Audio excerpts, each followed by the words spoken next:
The medical oncologist we consider as the quarterback of the cancer care team.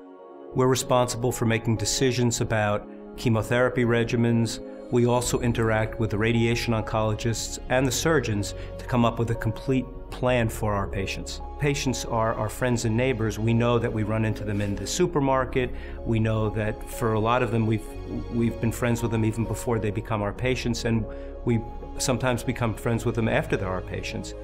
And we strive really to make sure that not only are their medical needs met, but that we also meet their emotional needs and those of their family members. What we strive for in the Cancer Center is an atmosphere that is not tense, one where patients can interact with other patients, share their own experiences. What we found is that even more important than a social worker or a trained healthcare professional discussing what's going on with them emotionally, the patients interacting with each other really provides much more comfort. Nobody knows better what somebody's going through than another person who's going through the same thing.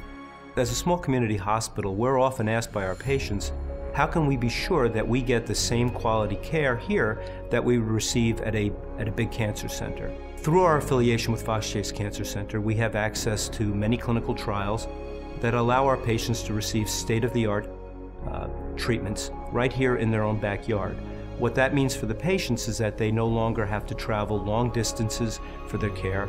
And more importantly, as we often see with patients undergoing chemotherapy for cancer, there are a lot of side effects, and the patients require, in addition to the chemotherapy, supportive care, which is much better given in the convenience of the local hospital. The treatment of cancer is not just about administering drugs, not just about radiation therapy or surgery, but it's about the relationships they have with the providers. And we have an excellent team here, from our physicians to our nursing staff to our dietitians and our social work.